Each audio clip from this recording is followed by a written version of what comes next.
అదే RTV app వార్తల్ని క్షణాల్లో చదివే అవకాశం ఉంటుంది. ఒక న్యూస్ పేపర్, ఒక టెలివిజన్ ఛానల్ మీ చేతుల్లో ఎప్పుడూ ఉంటాయి. అందరికీ నమస్కారం. అదేవిధంగా ఎలక్ట్రానిక్ మీడియా వారికి కూడా నమస్కారాలు తెలియజేస్తూ, ఇన్ఛార్జ్ మంత్రివర్యులు శ్రీమతి సౌతమ్మ గారు, అదేవిధంగా స్థానిక శాసనసభ్యులు ఆదినారాయణ రెడ్డి గారు, వేదిక మీద ఇతర శాసనసభ్యులు, సర్పంచ్ నరసింహారెడ్డి గారు, చైతన్యరెడ్డి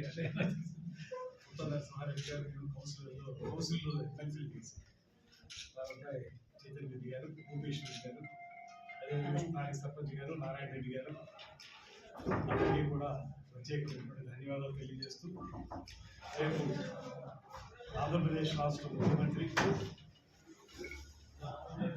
P4 ద్వారా ఈ రాష్ట్రంలో పేదరికాన్ని నిర్మూలించాలనేటువంటి ఆలోచనతో అద్భుతమైనటువంటి కార్యక్రమాలు చేస్తున్నటువంటి మనందరి నాయకులు శ్రీ నారా చంద్రబాబు నాయుడు గారు జమ్మలమడుగు నియోజకవర్గంలో పర్యటిస్తున్న సందర్భంలో ఉదయం నుంచి జరిగే కార్యక్రమాలంటూ మన శాసనసభ్యులు ఆదినారాయణ రెడ్డి గారు వారి ఆధ్వర్యంలో జరుగుతాయి.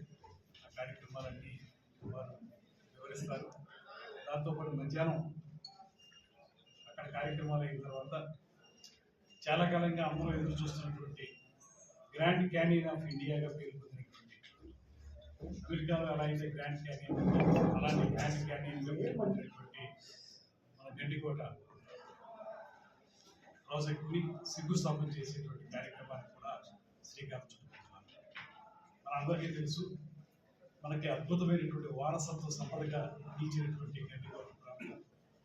ఈ కోట కానీ ఇక్కడ శత్రు దుర్భేద్యమైనటువంటి నిర్మాణం కానీ, చుట్టూ ప్రవహించేటువంటి నీరు కానీ, ఒక పక్కన ఫోర్ట్, మరో పక్కన గార్జ్, ఈ రెండింటి యొక్క అద్భుతమైనటువంటి కట్టడాలు, వాటి చుట్టూ ఉన్నటువంటి ప్రకృతి సౌందర్యం, వీటన్నింటినీ కూడా దృష్టిలో పెట్టుకుని అందరం కలిసి కేంద్ర పర్యాటక శాఖ మంత్రి షెకావత్ గారి సహకారంతో ఆంధ్రప్రదేశ్ రాష్ట్ర ముఖ్యమంత్రి పవన్ కళ్యాణ్ గారు, ముఖ్యమంత్రి చంద్రబాబు నాయుడు గారు, ఉప ముఖ్యమంత్రి పవన్ కళ్యాణ్ గారు, అదేవిధంగా పర్యాటక శాఖ మంత్రిగా నేను, స్థానిక శాసనసభ్యులు శ్రీ ఆదినారాయణ రెడ్డి గారు, అదేవిధంగా మన ఇన్ఛార్జి కృష్ణ గారు, అందరం దీన్ని రూపాయికి తీసుకొచ్చి ప్రమాణాన్ని 80 కోట్ల రూపాయలు ఈ కార్యక్రమాన్ని ఏర్పాటు చేయలేదు. దీనికి శంకుస్థాపన చేసుకోవడం ద్వారా ఇప్పటికే టెండర్ల ప్రక్రియ పూర్తయినటువంటి సందర్భంలో దీన్ని పట్టాలెక్కించి ఎంతో కాలంగా చూస్తున్నటువంటి కార్యక్రమాన్ని మొదలుపెట్టాలనేటువంటి ఆలోచనకి రేపు శ్రీకారం చుట్టుకుంటున్నాం.